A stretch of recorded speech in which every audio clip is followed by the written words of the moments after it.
the last thing you want to do is be sending lots of valuable traffic and not properly monitoring it. Like this is probably the biggest sin you could do, because that could be the difference of your company like skyrocketing. Like imagine your next click was to a whale and it went to a tracking link that's just invalid. There's your future. You're listening to 15M Mastery, a show that empowers you with insights from the leading iGaming experts to enhance your personal or business performance. The show is brought to you by tech-driven affiliate and media company Already Media, and supported by the AI-powered data analytics platform Blask. Yo Investments, a fund manager investing in outstanding people who are disrupting the iGaming, fintech, and crypto industries. And BC Game, the multi-award winning crypto casino with a player-centric approach. Hello and welcome back to 15M Mastery. In the second of a three-part series with John Wright, we're exploring the business realities of modern iGaming affiliation. John is a prominent affiliate expert and the co-founder of StatsDrone, an affiliate program stats tracker. Welcome back, John. Thank you for having me. Let's go straight into the action. What does a realistic path look like for someone starting an affiliate business today? Which building blocks must they put in place? Super tough question. I think the new affiliates today, they can't do what has been done in the last 10 years. Just from the way Google has finally changed the game. If I were to get started and say, hey, John, you're going to start a new affiliate site, I'd be like, what am I doing? I'd either pick a forum or I'd pick like a streaming / YouTube channel. Video and audio is the way. And also, weirdly enough, I see very few affiliates actually touching the podcast space. I mean, like, think about this. The old way was this. You have your website and you get SEO traffic, and how many websites are not capturing the email address? First party data. Well, what is Spotify? That's a subscription. You at least can publish. You can be top of mind in your phone all the time. I think any way you can be top of mind to your users is better, because if you haven't captured their email, it's like capture something else. Some other channels, they'll have YouTube and maybe Twitch, which is great. It's the ability to get back into them saying, hey, don't forget about me. And I think your standard affiliate sites, you're super easy to be forgotten.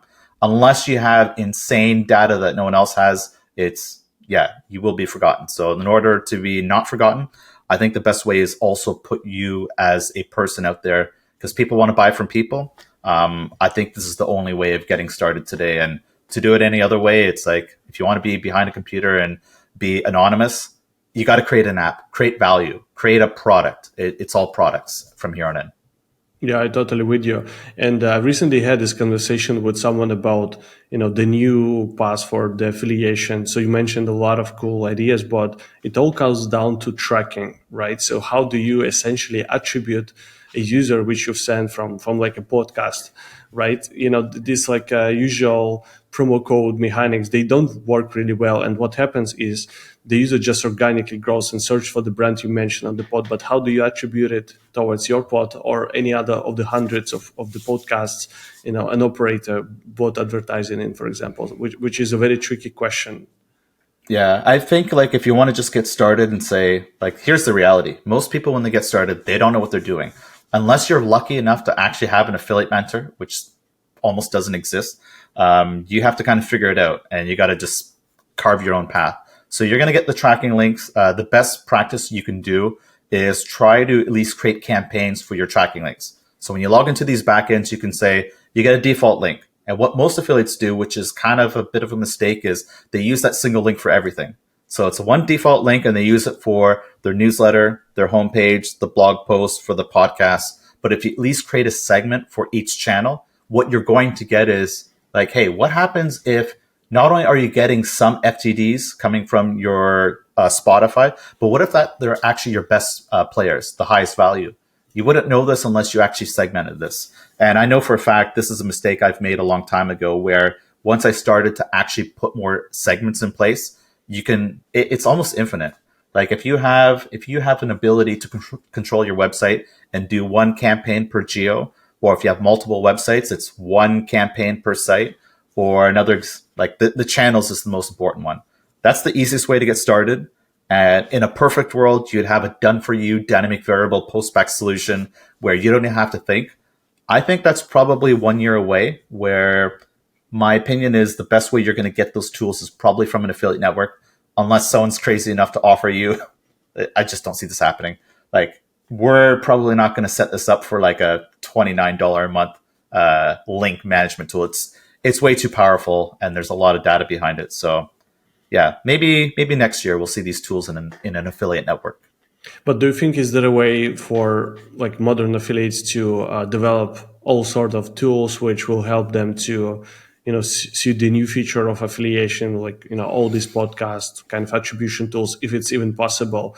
And where do you think affiliates should focus their technical investments, or rather they just should work with guys like you?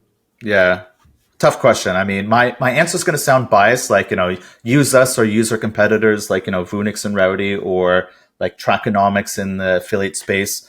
But it's kind of like, if you don't use some of these tools, you are kind of in some aspect reinventing the wheel.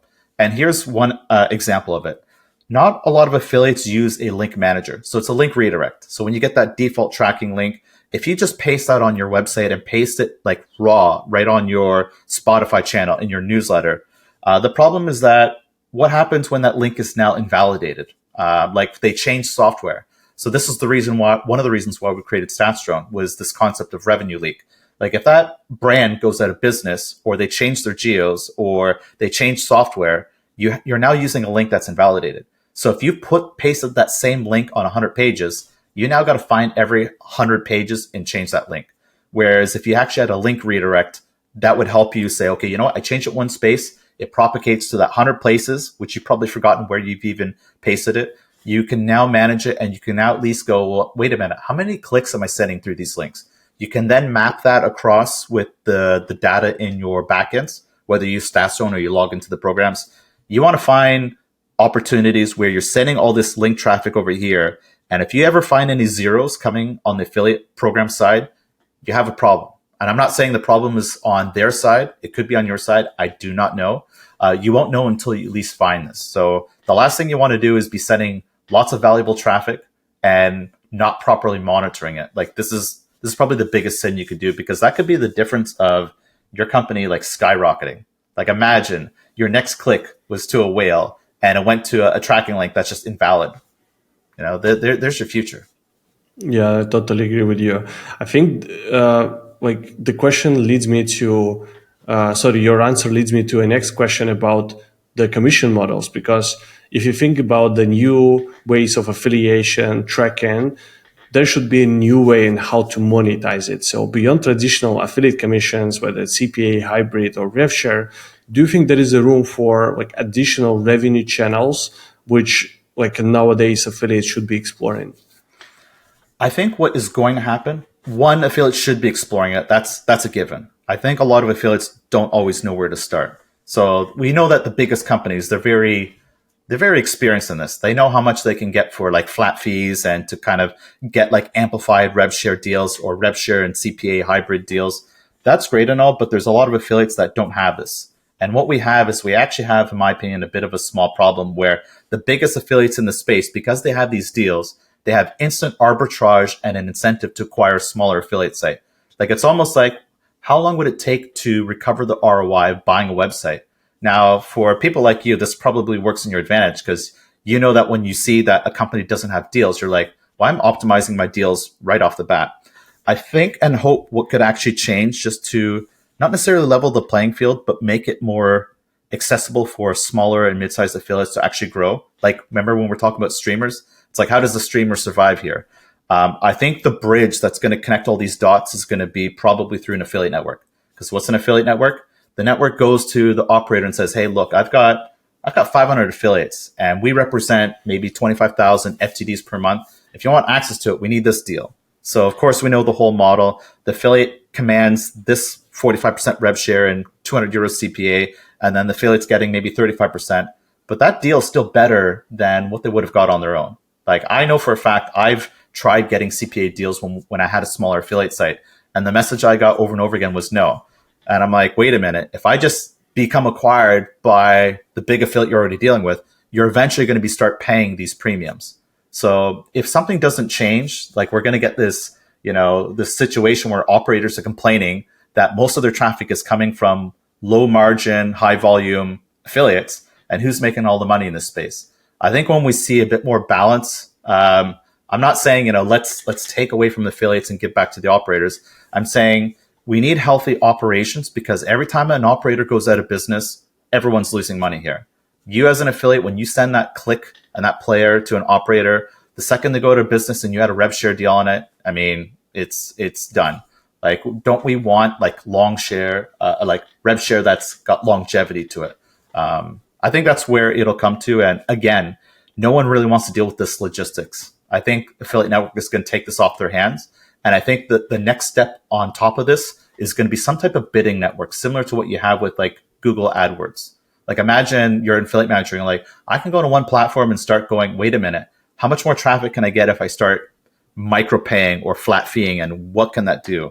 This platform, to my knowledge, I don't think quite exists yet, but I think once companies start building it, this is where the dots are going to be connected from the affiliate and having this weird seamless integration with operators and affiliates.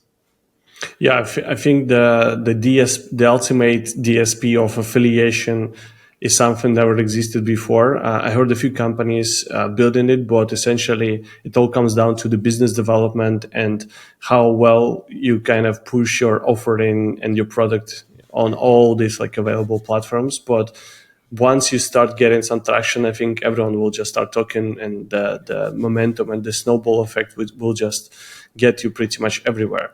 But let's try to look just like one level beyond the commission models, because I think for many affiliates, the scaling opportunities are actually laying in them entering new markets. Because if you're doing a great job in UK, sometimes it's so much easier for you to launch in Nigeria or South Africa, because these are very similar markets from many angles. But the affiliates, they'd rather look into building a new funnels in new traffic sources against going to other markets. So how do you guide your affiliates to choose the market focus? Which factors will matter the most in the market selection, in your opinion? Yeah, it's choose your own adventure for an answer there. It's you can use tools like Blask for market research, and I think a lot of the small to mid-sized affiliates don't do enough of this. Like, I know, like, I'm pretty well versed in using Ahrefs for market research, and I just don't think we have enough affiliates doing this. And anyone who's very good with SEO, this is actually their superpower. Because what is SEO when you know what you're doing? You're going to use the Ahrefs, the SEMrushes, and all these even smaller, weird SaaS-like SEO tools for market research. Like, you're digging for an edge. Like, we all want the same opportunity. We all want like a high value space that's easy to get into. We would chase that all day long. But I think these spaces are always going to be constantly filled up. And I think what's going to happen in the future is, we're just going to see those opportunities will still exist. Like, the markets, in my opinion, are exciting to go into. Like, personally, I'd like to work with more affiliates in Latin America because we have some of them coming from there. I think it's going to be, not everyone can just jump into a market. Like, we know what it's like for people trying to go into Asia and they're like, I'm just going to copy my recipe. It doesn't always work. But I think, we need more market research tools, and we need more people like you that actually have been there and done that and know that you can't always just clone marketing strategies for each geos. I'm sure you've watched this happen for the last 5 to 10 years, and you laugh every time someone asks you a question like, I'm just going to do that, right? Hopefully by now, a lot of the operators have learned the lessons, and I think affiliates have learned some lessons, but there's no case studies on it, because when they do it, they got egg on their face, and they're not going to go on LinkedIn and say, here's that time when we failed. It doesn't really happen. I really like your answer, and I think this is quite an eye-opening for many affiliates out there. So let's wrap it up with a very interesting, mystic question. So if you possessed the power to make exactly 2 fundamental changes to how affiliate programs and operators work, what would you change and why? I think the single change that I know I'd like to push for, and I'm not saying we're responsible for it, I think it's actually going to happen eventually. Doesn't matter how. It's just going to be more transparency. Like, imagine real-time data. What is real-time data? From you, the affiliate, getting the data from your affiliate programs. It's basically like, there's whole mistrust from a lot of affiliates that they're like, I either want a postback or a dynamic variable because I want to make sure that you don't have enough time to manipulate the data or delete my players. This conversation has gone on for way too long, and I think because we already have these tools in place, I'm actually seeing more affiliates wanting to use the tools explicitly for that reason. There is so many benefits of using these tools, but one of the common reasons actually comes back to trust and accountability. And I know a company like Partners.io, they basically said, they're working on, a new platform that is basically real time. And what I'm also excited for is tools like player engagements.